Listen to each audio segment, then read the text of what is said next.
ఒక ప్రశాంతమైన గ్రామంలో ఒక చిన్న కుటుంబం జీవించేది.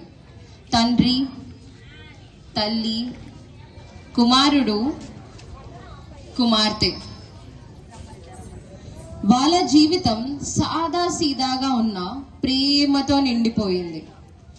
ప్రతి సాయంత్రం వారి చిన్నింటిలో నుండి నవ్వుల శబ్దం వినిపించేది. కానీ ఒకరోజు అన్నీ మారిపోయాయి. తండ్రి మరణించాడు. అతనితో పాటు వారి ఆనందము అంతమయ్యింది.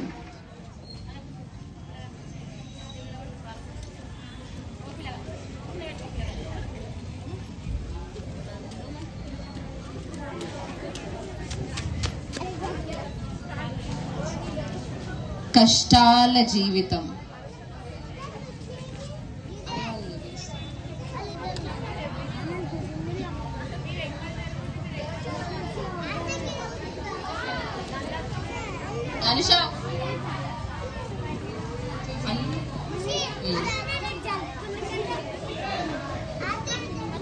తల్లి కుటుంబాన్ని నిలబెట్టడానికి ప్రయత్నించింది.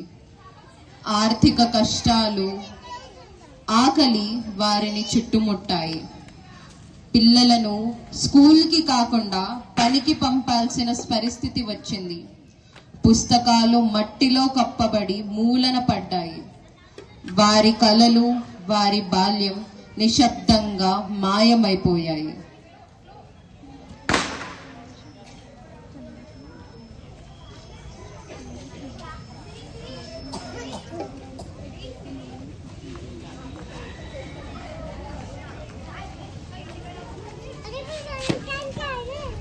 చిన్న వయసులో వివాహం. సంవత్సరాలు గడిచాయి. పేదరికం తగ్గలేదు. తన 12 ఏళ్ల కుమార్తెకు తల్లి వివాహం జరిపింది. ఆమె భవిష్యత్తు భద్రంగా ఉంటుందని నమ్మింది.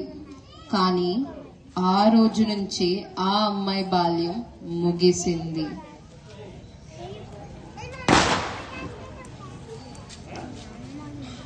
కుమారుడి తప్పుటి అడుగు. కుమారుడు రాత్రింబవలు పని చేసేవాడు. పాలు పంచడం, పత్రికలు వేయటం, దుకాణాల్లో సహాయం చేయడం. అతనికి విద్యా మార్గదర్శకత్వం లేకపోవడంతో చెడు స్నేహితులలో పడిపోయాడు. మద్యం, పొగ, చెడు అలవాట్లు అతన్ని జీవితంలోకి వచ్చాయి.